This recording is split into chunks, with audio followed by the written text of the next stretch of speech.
Now before I get into this, I just want to preface this video with this. The statistics and charts that I am about to show you, that you likely may have never seen before, are only for the sole purpose of combating the mainstream media narrative that is 100% false. Now, Don Lemon recently appeared on CNN and stated that white men are the biggest threat to the country right now. Now, I'm going to go through the actual numbers and show you the statistics that they are hiding from their viewers, but I want you to first take a listen to this clip because it seems like this is quickly becoming the standard talking point amongst the mainstream media, Hollywood, and in your children's schools. So we have to stop demonizing people and realize the biggest terror threat in this country is white men, most of them radicalized to the right. And we have to start doing something about them. There is no travel ban on them. There is no ban on, they had the Muslim ban. There is no white guy ban. So what do we do about that? Okay, so now that we got that out of the way, let's go ahead and show you the actual numbers that no mainstream media outlet would even ever dare to show or mention to you. Not Don Lemon, not CNN, not Fox News. You will never ever see this or hear this from any of those outlets. Let's start with mass shootings. The government in 2013 under Barack Obama definitively defined a mass shooting as 3 or more people killed. Now, Mother Jones is a mainstream left-leaning news source. However, they have been collecting a very intricate and very detailed database of these mass shootings based on the government's definition. Their database goes all the way back to 1982, right around the time that these mass shootings really started occurring.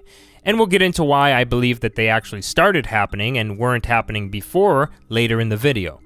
But if you look through this and tally up the numbers, you will find that there have been a total of 106 mass shootings since 1982, based on the government's definition of a mass shooting. Now, if you go further and separate them by race, you will find that the total number of white shooters who were not Hispanic is 60 out of the total 106 shootings. You will also see that black shooters made up 16 of the total 106 mass shootings, and 11 were Hispanic Latino shooters. If you are familiar with the demographical composition of this country, you will know that white non-Hispanics make up around 62% of the total population of the country. This is down from around 90% in 1950, and black Americans make up 13% of the population. So to prove Don Lemon's point, at least in this category of mass shootings, then whites would have to be overrepresented compared to their total population in mass shootings. If there were 106 total mass shootings since 1982 and 62% of the population is white, then this would mean that just to be even with their population, whites would have had to commit at least 66 of the total 106 mass shootings. To be overrepresented compared to their total population of the country, whites would have had to commit at least 67 of the total 106 mass shootings. They didn't. Whites only made up 60 of the total 106, and this means that whites are actually underrepresented in mass shootings compared to their population. The only racial category that is officially overrepresented compared to their population in mass shootings is black Americans. Black Americans make up 13% of the total population in America, and just to be even with their own total population in this country, blacks would have had to commit 14 of the total 106 mass shootings. To be overrepresented, they would have had to commit 15. According to this database and many other databases, they actually committed 16, meaning blacks are the only racial category overrepresented in mass shootings. Not to mention, out of the 60 shootings with white shooters, 5 of them were actually ethnically Jewish, and 1 was female. So if you're one of the ones who knows that Ashkenazi Jewish Americans are vastly different in biological DNA structure from white European Americans, then this would drop the white shooter number even further below even than it already is. Now we're going to get into the other categories here as well, but the kicker here is not just that you are lied to on a constant basis to push a constant anti-white narrative as you are slowly being replaced from America and Europe. The real hook here is that these mass shooting numbers don't even include drive-by and gang shootings, many of which definitely end up with 3 or more dead, but there is no government statistic available for these numbers, unfortunately. We do know from looking at FBI crime statistics, though, that out of the 32,000 gangs we have here in this country, which, by the way, is more than any other developed country in the world by far, that there really aren't many that are white. Only a very small few are. The ones that commit the shootings and drive-by shootings are mostly black and Hispanic. I mean, we're talking over 90% here. And we also know that mass shootings in general, and most of the 11,000 or so intentional murders by gun every single year, are perpetrated by black Americans, but I wouldn't hold my breath waiting for Don Lemon or CNN to tell you that. Now, I don't think that Don Lemon was talking about white males being the major perpetrator in grooming gangs. No, that's mostly Pakistanis and Arabs, and the people in the UK can certainly vouch for that. And I don't think he was talking about dudes ramming down Christmas markets or mowing people down with trucks and cars. No, that's not really white people either. I also don't think he was talking about white people being the cause for London, where guns are illegal, by the way, surpassing the murder rate of New York City. No, that's mostly because of black teens and gangs stabbing each other with knives that London is trying to ban next. So let's get into crime in general in America. Maybe he's talking about that. For this, we will have to head over to the FBI's website, straight to Table 21A. Let's start with murder. There was a total of 9,374 murder convictions in 2016, and for whites to be over their 62% population representation in America in these murder convictions, they would have had to commit at least 5,812 of the 9,374 murders. Well, these FBI numbers only show 4,192, and guess what? That 4,192 also includes Hispanics. So we scroll over, take out the 1,374 that were Hispanic, and not only do whites not even come close to the 5,812 number, which would make them an even representation of their population in America in murder, but they only made up 2,818 of the total 9,374 murders in 2016. This is less than half of their representation in America. The overrepresented demographic here in murders is black Americans, and it's massive. Black Americans make up only 13% of the total population in America, and just to be even with their representation, they would have had to commit 1,218 of the 9,374 murders. Well, it's much more than that. Black Americans committed 4,935 of the 9,374 total murders in 2016. This number makes up 53% of all of the murders in 2016. Now, you could say that 13% of our population commits over 50% of all the murders in this country and 80% of all the shootings that end in death, but even that would be dishonest because it's almost solely males in any race that commit most crimes. So the real statistic that sticks out like a sore thumb is this. Black males aged 18 to 35, which only make up about 4% of the total American population, commit over 50% of all the murders every single year, and over 80% of all shootings that end in death. Yes, only 4% of the entire population. So is it really white people and white men who are the real threat to America, Don Lemon? Now let's go ahead and get into the rape statistics. The only thing we hear nowadays from feminists, Hollywood, and the media is that white men are the cause for rape culture.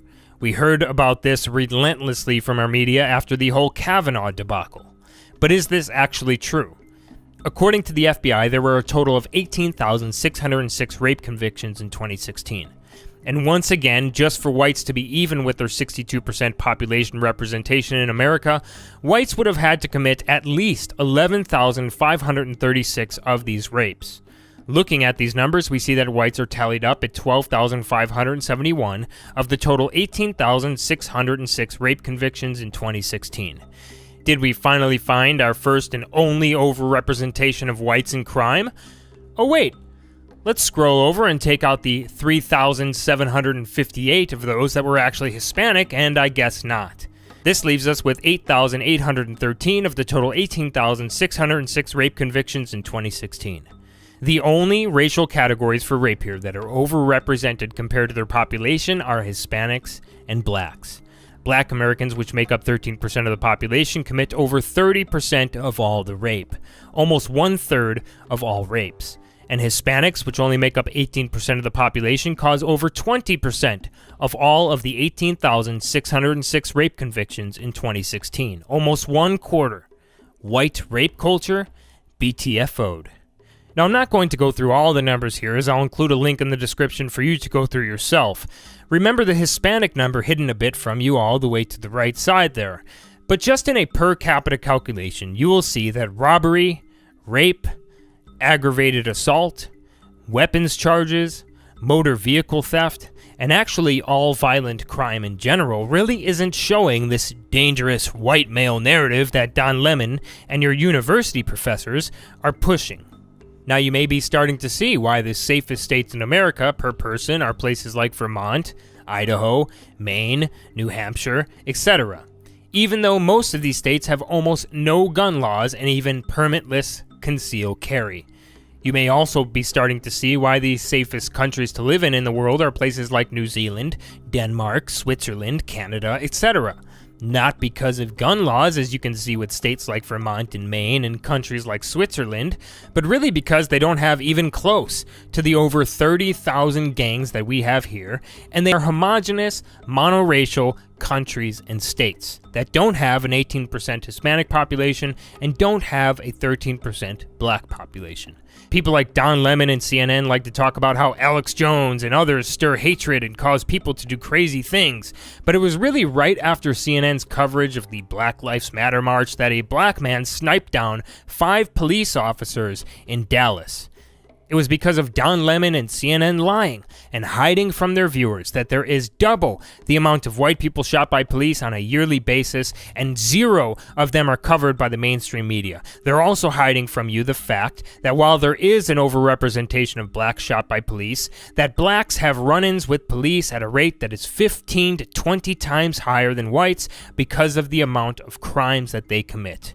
It was people like Barack Obama at the actual funeral of these 5 dead police officers, where he blamed the police and said that they are the ones that have to do better.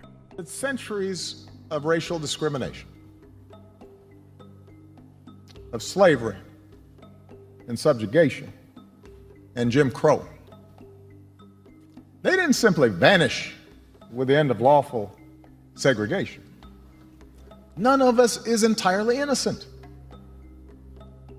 No institution is entirely immune. And that includes our police departments. We know this. You may be able to see now, finally, the anti-white narrative a bit clearer.